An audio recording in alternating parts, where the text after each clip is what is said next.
Welcome to Behind the Chateau Doors, where I give my opinion on the latest Patreon video from Stephanie Jarvis. If you haven't already guessed it, I'm Australian, and I'll swear. If you don't like it, fuck off. For anyone that gives a shit, I'm a former Patreon member, but somehow I've still got access to the video, so hey-ho. I started having doubts about Stephanie about 3 or 4 months ago. I couldn't see anything getting finished at this fucking chateau. It was driving me nuts. I knew about Tattle, but I didn't have the time to read through 50 fucking pages a week. None of my family, friends or work colleagues watch Chateau Doors, so I had no one else to talk to about it.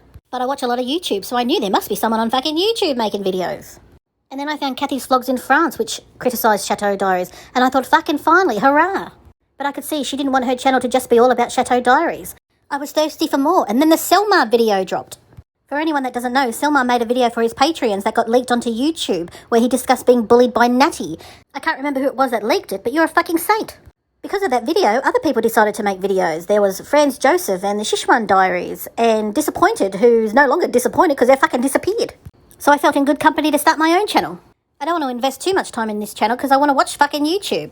And then Daphne reloaded, fucking unloaded, and said everything I was thinking. The only thing I'll disagree with is there's no need to knock a person's looks. And then I thought, hang on, I'm a fucking victim too of this whole fucking Chateau Diaries bullshit, and I deserve to have my voice heard too. So here we are, so I thought I'll make a video anytime I want to have my opinion heard. So we treated to a Patreon video from Stephanie where she interviews Dan. It's not the first time Stephanie's done these sorts of interviews. She interviews all the long-term residents at the chateau. She has the same set questions that she asks everyone. So Stephanie remarks that she loves the fact that Dan's never watched any of the previous interviews, so he doesn't know what any of the questions coming up are. But then I think, well, hang on, to see the questions or even know the videos, you'd have to be a Patreon. So even Dan wouldn't even spend $5 a month on being a Patreon. We learned that Dan had wanted to become an architect and was thinking about going to uni for a fine arts degree in photography. But instead, life gets in the way and he takes a job in catering. The catering gig leads him to working offshore in the oil rigs. And waiting for him onshore is his gal, Annalise. So they're trying to save some money so they can buy a fucking property, and they realise they don't have enough to buy any fucking property in the UK, so they have to buy something in France. And then Stephanie chimes in and wholeheartedly agrees about how expensive it is to live in England, as she could never have afforded to purchase a stately home there. And I think to myself, hang on, don't be fucking comparing yourself to him. He couldn't even afford to buy a fucking 2-bedder in Portsmouth, and here you are with a 100-room fucking chateau and an apartment in London, all paid off. So Dan and Annalise move to rural France and buy a fucking property that's got no heating or electricity. Sounds familiar, doesn't it, Stephanie? So with no heating or electricity and nothing else better to do, Annalise pushes out 2 fucking sprogs. Somehow Annalise finds out that Stephanie's looking for a gardener and reaches out to her, and Dan comes to the chateau. Interestingly, it's not Stephanie that shows Dan around the chateau, it's Nick and Marie that does. But I guess we must remember they do own 40% of the chateau. So when Stephanie finally meets Dan, she says her first impression of him was she thought he was shy. Now, if I remember correctly, I think she vlogged her first meeting of him, and he didn't look shy, he looked fucking petrified because she was sticking a fucking camera in his fucking face. Now Stephanie wants to know what Dan's most embarrassing moment was. My most embarrassing moment was going up to my former CEO's wife and asking her if she was the wife or mistress. Let that be a lesson to you kids, don't take drugs and go to a fucking work event. So Dan's most embarrassing moment is going up to London with Annalise and going to a concert to see some all-girl group called The Saturdays, and he gets interviewed and asked what's his favourite Saturdays song, and he doesn't have one because he doesn't like the group. How fucking embarrassing. So now everyone's dying to know what his strengths and weaknesses are. He says his strengths are doing lots of different things, and his weakness is being impatient and that he has a low attention span. Well, I don't know how he puts up with fucking Chateau de la Lanne when nothing gets finished. So Stephanie decides to tickle Dan's balls and gush at how talented she thinks he is. At how he can cook and garden and drive a digger. And I think, well, in Australia, we call that a jack of all trades and master of none. And then she goes on about how amazing he is about doing the daily vlogs, and she doesn't know how he does it.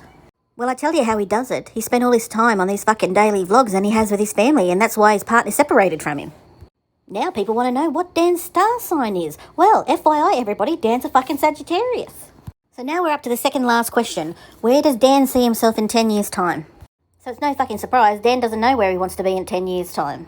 But he hopes it's still going to be in the YouTube space or something like that. And now finally we're on the last question, because this has been the most fucking boringest interview I've ever seen. So Stephanie says to Dan, what is your purpose? So I'm thinking, you better say those fucking kids, Dan. If you don't say those fucking kids, I'm going to hop on a fucking plane, I'm going to come to you, I'm going to find that fucking green van of yours, and I'm going to fucking push it over a cliff. Thank fucking Christ, he says his kids. Well done, Dan, well done. So what did I think of the Dan interview? Not much. Dan's not exciting. There's absolutely nothing he can bring to this fucking party. The only reason I watched those daily vlogs was because it saw a glimpse of the chateau life. I did not care about anything he was doing at his house. I think for Dan's channel to continue to grow and succeed, he needs to leave rural France. I suspect Annalise will eventually move back to England, so Dan should follow her, because if he's going to co-parent, he has to be in the same country as her. I don't dislike Dan. He's just the victim of Stephanie, just like Selma is, just like Marie is. They were encouraged to set up these channels. My only problem I have with Dan is that he doesn't wear the protective clothing while he's doing these works. He's going to lose a foot one day in those fucking Converse. Those Converse are not to be worn whilst gardening, nor are they to be worn whilst driving a digger. I also don't like the way he doesn't respect his tools or equipment. Look at the way he treats that digger and dump truck. If he owned that equipment, yes, he can treat it any way he fucking wants to, but he doesn't. Those things were purchased using Patreon money. It will be interesting to see where his channel goes in the next 6 months. Well, that's it for me. I've got to go take the dogs out for a shit.